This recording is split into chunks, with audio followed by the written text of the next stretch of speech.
Evo, imam još 5 dana da naučim kako se pravi fiš. Došao sam sad na najpoznatije mjesto za fiš. Sad ćemo pitati gospodina Arpada pa da vidimo.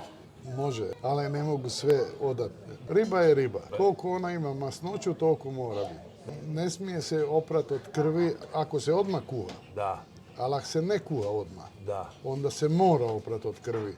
Jer krv preuzima miris neugodan. To je stvar iskustva. Koliko želiš ljuto ili koliko želiš blago. Različiti su načini. Mora se znati omjer vode, omjer luka. Ništa ne smije biti previše. Jer sve što je previše, to ne valja. 2 glavice luka, to je maksimum, turmiksovan. Može i blendati. To mora se blendati. A čim pliva luk, sve manje ljudi vole da pliva luk u fišu. Mora se osjeti luk, ali ne previše.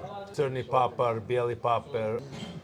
Trunku ako se stavi nije problem. Može se čak neko stavi i malo češnjaka. Ali malo, ne Skroz puno. malo, Ne puno. Peršin i to nema Mak, toga. ne. Da. Kod nas ne. Ima određenih podneblja gdje se stavlja. I peršin, i mrkva, i... A kod nas isto mrkve nema, ha? Ne. Ni slučajno, Ni blizu. Količina slatke i ljute paprika. To je teško reći i zbog vode. Da. Sve ovisi kako kotlić imate. Da li imate onaj rašireni, da li imate uski kotlić. Onaj uski manje odvri. Široki više odvri. Uski kotlić je preferirano za fiš. Da. A ovdje u restoranu kako pravite?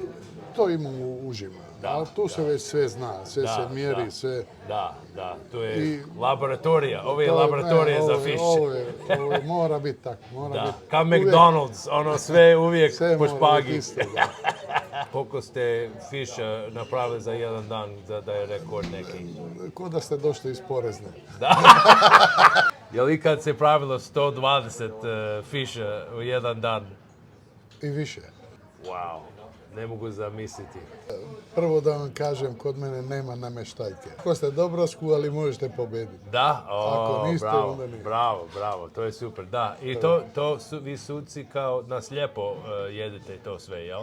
Neko donesi i nemate pojma čije, jel? Ne znam.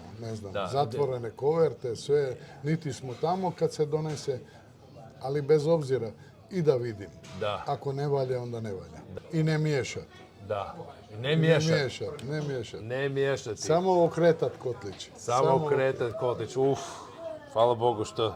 Vidiš, ja mislim da sam čak dobro naučio. Znači, mogu kuhaču ostaviti doma.